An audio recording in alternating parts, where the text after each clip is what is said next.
Hello, lovelies. Thank you for being here. I want to jump right into the thick of things today. So today's topic was actually inspired by my daughter, Tree. She had a really cool experience fairly recently, and I wanted to talk about it. And, while I was thinking about how I could relate her experience here on the podcast, it just sort of occurred to me that I probably am just overdue for an episode on how we can integrate technology into our practices, into our witchcraft experience. So, for Tree, it all began with a video game that she likes to play. It's called The Sims. If you're not familiar, The Sims is a series of, I think they're called life simulation games, which essentially means they lack any defined goals. This isn't a typical shooting video game or racing video game or just any sort of video game where you're dropped into a story with a fully developed character and some sort of specific goal in mind. In The Sims, the player creates virtual people called Sims, and you design their look, the kind of clothes they wear. The player even directs their attitudes, their moods, their personality traits. You can kind of give them a job, create their family members, and so forth. And you can either place your Sims in, pre-designed homes, or you can build them yourself. Now, Tree has spent so many hours in this game, off and on over the past, 8 years. But she'll go several months without playing it at all, but then suddenly she'll, just play it several times a week for a month. But for her, this game has always been sort of like playing Barbies, She wasn't creating herself and her personal circumstances in this game. She's always been using it to play, some sort of a fantastical, idealized version, not of herself, but just just a character that she would create in her mind. She would make mansions and be famous or whatever. And, that's kind of the point of the whole game anyway. But some time ago, she had begun to look for a job, and she had applied so many places. And she's really skilled, and she's very responsible, she's well-spoken, she looks very professional, but she just wasn't getting any bites on her resume, and it was really disheartening for her. She is such a little hard worker, and she was having a lot of trouble aligning herself with the outcome that she wanted, which was just a job that was going to be flexible for her schedule, but pay enough for her to make her student loan payments. So one day, on a whim, she just sits down, starts a fresh game on The Sims. But this time, she creates a character that looks exactly like herself. She lives in a house just like ours. She wears clothes that look exactly like clothes that she would wear. In fact, her character had this really cute top that Tree really liked. And then the day after she begins this fresh game and creates this new character in The Sims, she and I are out shopping, and she finds this exact top. The exact top. She couldn't stop going on about it. So she bought it, of course. Then she came home and gave this character a specific job at a hospital. A job that she had just applied for that very day. And hand to gods, the very next day, she got a call to come in for an interview at the hospital, and she got the job. So long story short, Tree basically used The Sims for manifestation and visualization of her very specific goals. And it worked. Rather than using this game as an escape from reality, which is a perfectly valid way to use this game, and I'm not suggesting it's wrong to do, but rather than just using it as an escape from reality, she used it to simulate her desired reality. And the universe matched her intentions. First with that shirt, which Tree was wise to go ahead and recognize.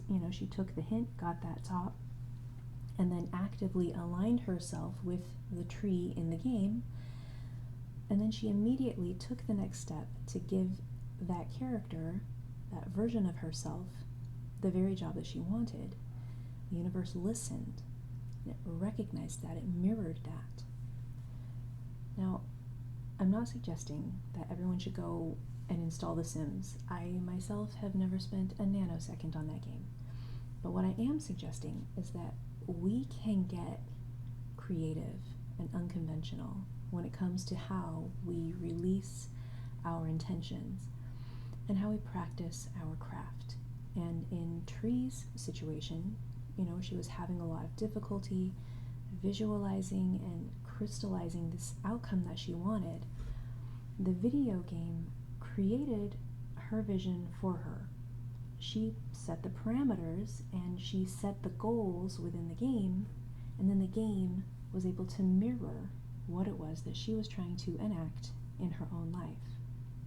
And then it came to pass.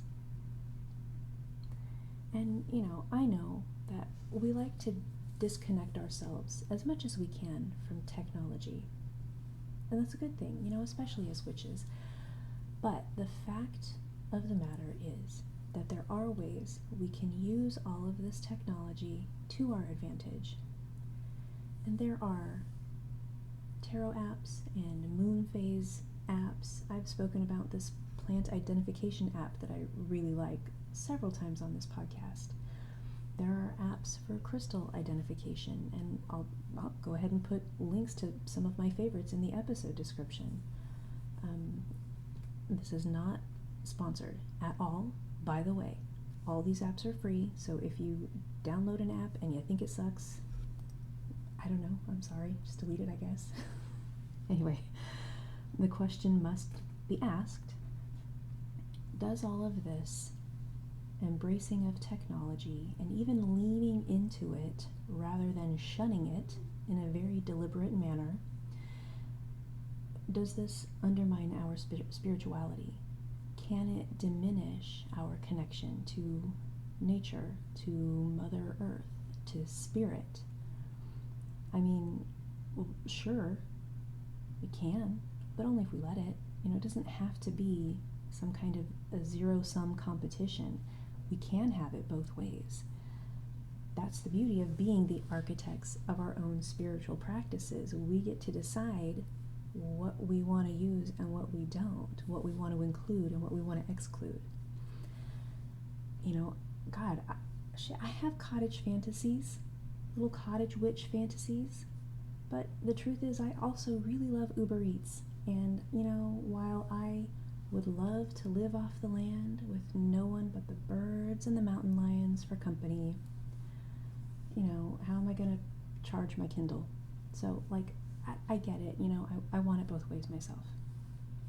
As a witch, I embrace that duality. As a modern witch, I celebrate all of the tools that I have at my disposal, including the internet and social media and my iPhone apps. I can choose to shun it.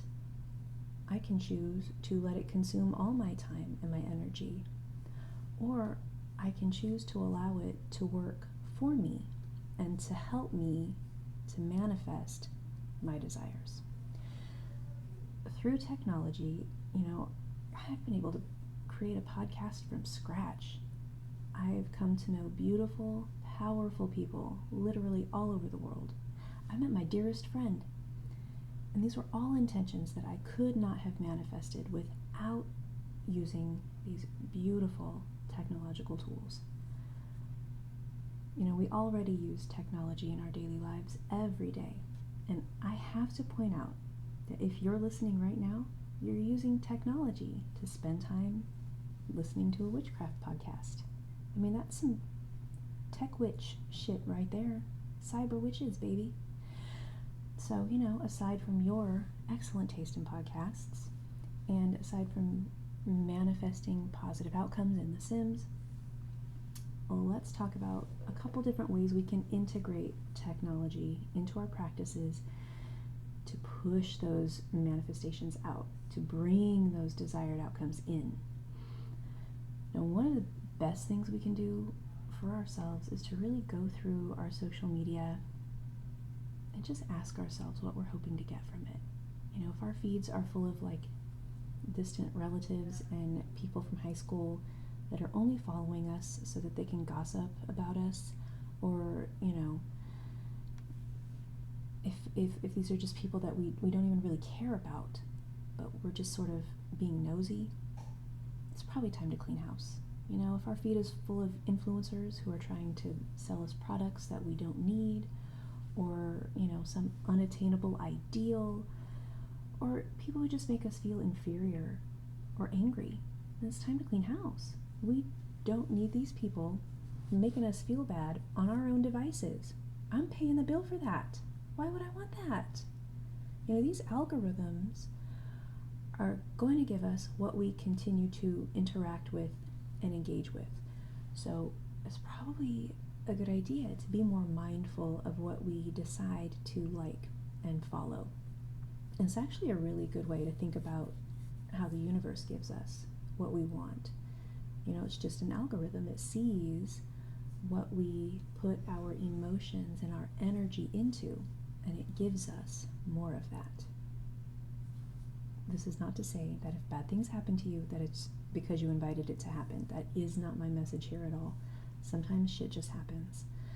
But if we are constantly expecting the worst outcomes, then we're going to continue to invite the worst outcomes. If we catastrophize everything, then we're going to continue to receive catastrophes.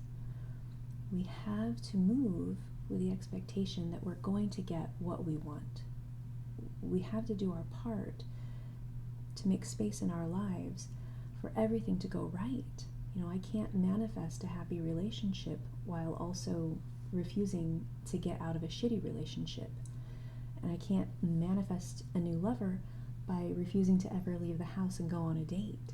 I can't manifest a better job if I don't bother to brush up my resume and apply for a better job. I can't get that promotion if I refuse to straight up ask for it. We have to believe in the outcome first and create a path for it to come to us. And, you know, we live in a really unique time in history where it's possible to develop an audience for your podcast, or your gardening expertise, or your music, or your writing, or your art, or your beauty products. You can do all of this completely online with very little overhead if your voice is authentic and you're flexible about how those manifestations can come to pass. You can find your people. We have to open ourselves to receiving our desires from unexpected sources. And, you know, if I'm so determined to become a successful musician by waiting for my demo tape to be discovered by a big record label, then I am kneecapping my own potential, because there are other ways to do it. Going around the gatekeepers of traditional definitions and pathways of success is such a middle finger to the establishment. And a witch loves to give the middle finger to the establishment, right? Embracing technology is an excellent place to start. So let's get unpredictable. Let's be a little chaotic. Let's see how we can use all of this technology to advance our lives instead of just passing the time. So please join me next week when we talk about Samhain, and have a great day. My name is Eli Rowe, and this has been the Middle-Aged Witch Podcast.